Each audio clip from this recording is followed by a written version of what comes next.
दर्शकबिन नमस्कार। सदाझै आज पनि हामी देश तथा विदेशका ठूला अनि निकै महत्त्वपूर्ण खबरहरू लिएर आएका छौं। हाम्रो मेहनतको लागि एउटा सानो लाइक र च्यानललाई सब्स्क्राइब गर्न नबिर्सिनुहोला। हरेक समाचारहरू एकदमै महत्त्वपूर्ण छन्, त्यसैले भिडियोलाई ध्यान दिएर अन्तिमसम्म हेर्नुहोला। सुरु गरौं कोरोना भाइरसको पछिल्लो अपडेटबाट। आइतबार थप 1573 जनामा कोरोना पुष्टि। आइतबार थप 1573 जनामा कोरोना संक्रमण पुष्टि भएको छ। स्वास्थ्य तथा जनसङ्ख्या मन्त्रालयका प्रवक्ता डाक्टर जागेश्वर गौतमका अनुसार पछिल्लो 24 घण्टामा 1573 जनामा संक्रमण पुष्टि भएको हो। यी सहित हालसम्म संक्रमित हुनेको संख्या 73,394 पुगेको छ। यस्तै पछिल्लो 24 घण्टामा 885 कोरोना संक्रमणबाट निको भएका छन्। यी सहित हालसम्म निको हुनेको संख्या 53,898 पुगेको छ। हाल देशभर सक्रिय संक्रमितको संख्या 19,019 रहेको मन्त्रालयले जनाएको छ। यस दिन मृतक 10 जनामा कोरोना पुष्टि भएको छ। यी सहित हालसम्म मृतक 477 जनामा कोरोना पुष्टि भएको मन्त्रालयले जनाएको छ। यस दिन 10,123 जनाको PCR परीक्षण भएको छ। अर्को समाचार रहेको छ लक्षण नदेखिएका विद्यार्थीको PCR बिना परीक्षा लिन मेडिकल कलेजलाई सरकारको निर्देशन। स्वास्थ्य तथा जनसङ्ख्या मन्त्रालयले लक्षणविहीन विद्यार्थीहरूको PCR परीक्षण गराई परीक्षामा सामेल गराउन निजी मेडिकल कलेजलाई निर्देशन दिएको छ। मन्त्रालयका प्रवक्ता डाक्टर जागेश्वर गौतमले लक्षण नभएका विद्यार्थीको पनि PCR परीक्षण गराउने कुरा वैज्ञानिक नभएको भन्दै परीक्षणलाई अनिवार्य नगराउन अनुरोध गरिएको जानकारी दिए। निजी मेडिकल कलेजहरूले आफ्ना विद्यार्थीहरूलाई परीक्षामा सामेल हुनलाई अनिवार्य PCR परीक्षण गर्न भनेको छ, तर उक्त निर्णय कार्यान्वयन नगर्न मन्त्रालयले निर्देशन दिएको छ।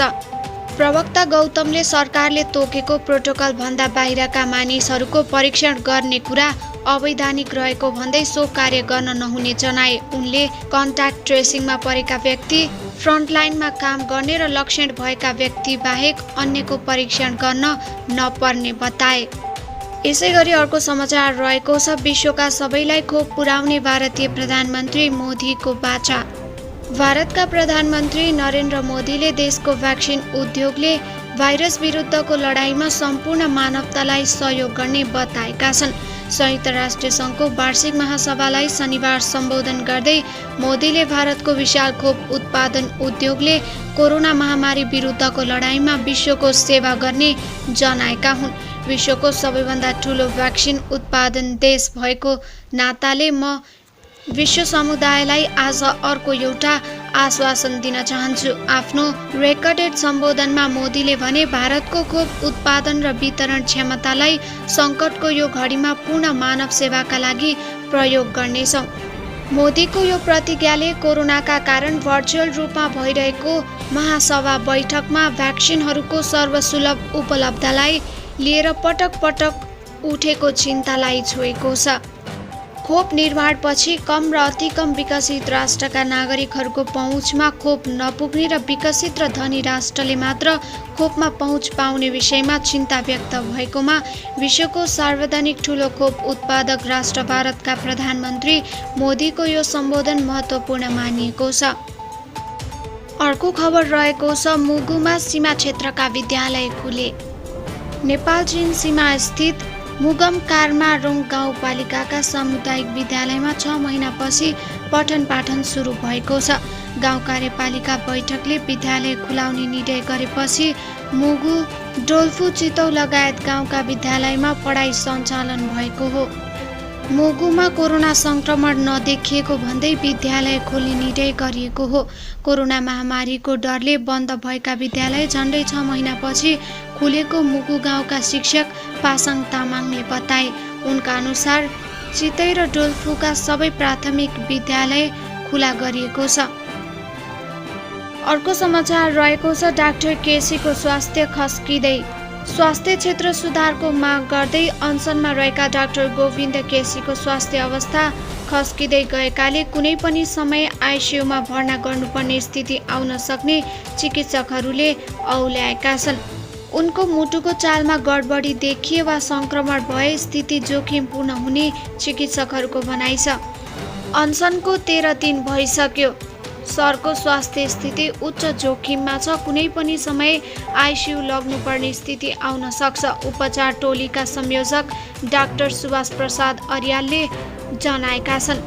रगत सम्बन्धी प्रतिवेदन अनुसार सेतो रक्त कणिकाको सङ्ख्या एकदम कम भएकाले सङ्क्रमणको उच्च जोखिम छ। अनसनका कारण उनको शरीरमा चिनीको मात्रा, electrolyte, potassium, magnesium, sodium, calcium, potassium र रगतमा सेतो रक्त कणिकाको सङ्ख्या समेत सामान्य रक्तभन्दा निकै तल गइसकेको छ। शरीरमा पोटासियमको स्तरमा आएको कमीले गर्दा डाक्टर केसी मांसपेशी बाउडिने, गल्ने, कमजोर हुने समस्या भोग्दैछन्। यसले गर्दा मुटुको चालमा असामान्यता आउने सम्भावना समेत छ। जुम्लाबाट 19औं सत्याग्रह थालेका डाक्टर केसी 4 दिन अघि त्रिवी शिक्षण अस्पताल महाराजगञ्ज भर्ना भएका हुन्। अर्को समाचार छ, खाडी देश र मलेसियाले कहिलेबाट मगाउलान् नयाँ श्रमिक। सरकारले गत भदौ 17 गतेबाट नयाँ श्रम स्वीकृति खुलायो। तर नयाँ प्रक्रिया मार्फत म्यानपावर कम्पनीहरूबाट विदेश कम्पनीमा श्रमिक लैजाने गरी नयाँ संस्थागत श्रम स्वीकृति लिने क्रम अझै सुरु भएको छैन।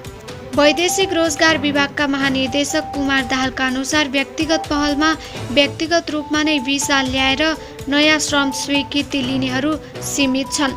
दाहालका अनुसार म्यानपावर कम्पनीहरूले नयाँ श्रम स्वीकृति लिने गरी विभागमा कागजात ल्याएका छैनन्। मुख्य श्रम गन्तव्य मुलुकले नयाँ श्रमिक लैजाने प्रक्रिया खुला नगरेकाले यस्तो अवस्था आएको दाहालले बताउँछन्। यस अघि नै विदेश गएर सोही कम्पनीमा फर्किने पुनः श्रम स्वीकृति भने जारी भइरहेको छ। यसरी फर्किने कामदारको सङ्ख्या पनि ठूलो छैन। स्वदेशमा रोजगारी नपाएर छटपटाइरहेका नेपाली युवाको जिज्ञासा छ, कहिलेबाट वैदेशिक रोजगारीमा जान पाइएला। दशैंपछि काम गर्न विदेश जान पाउनेमा धेरै युवा आशावादी छन्। अब लागौं अर्को समाचारतर्फ। सम्झाइ बुझाइ गर्दै तरकारीको भाउ नियन्त्रण प्रयासमा महानगर।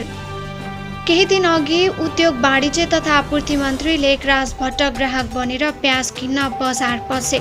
बजारको अवस्था उनले सोचे भन्दा भिन्न आयो। भारतले प्याज पठाउन बन्द गरेको असर नेपाली बजारमा परिसकेको रहेछ। सामान्य बेचमा ग्राहक बनेर गएका मन्त्री नै ठगिए। बेला बखत यसरी बजार अनुगमन नहुने होइन, तर परिणाम त्यति सन्तोषजनक छैन। महँगी बजार भाउ नियन्त्रणमा आएको छैन। लामो समयपछिको लकडाउन खुलेपछि आकाशिएको बजार भाउ नियन्त्रण गर्न काठमाडौँ महानगरपालिकाले व्यापारीलाई सम्झाइ बुझाइ थालेको छ। मूल्य वृद्धि नियन्त्रण, सन्तुलित व्यापार र उपभोक्ता नठगिउन् भनेर काठमाडौँ महानगरको कृषि विभागले फिल्डमै गएर बजार भाउ बुझ्ने र बदमासी गर्ने व्यापारीलाई सम्झाइ बुझाइ गरिरहेको छ। महानगरले अघिल्ला वर्ष पनि यस्ता अनुगमन गर्दै आएको थियो। चाडबाडमा बाहेक अरू समयमा बजार भाउ नियन्त्रणमै रहन्थ्यो। होर साल पनि अनुगमन गरेका थियौँ, कृषि विभाग प्रमुख हरिबहादुर भण्डारीले भने।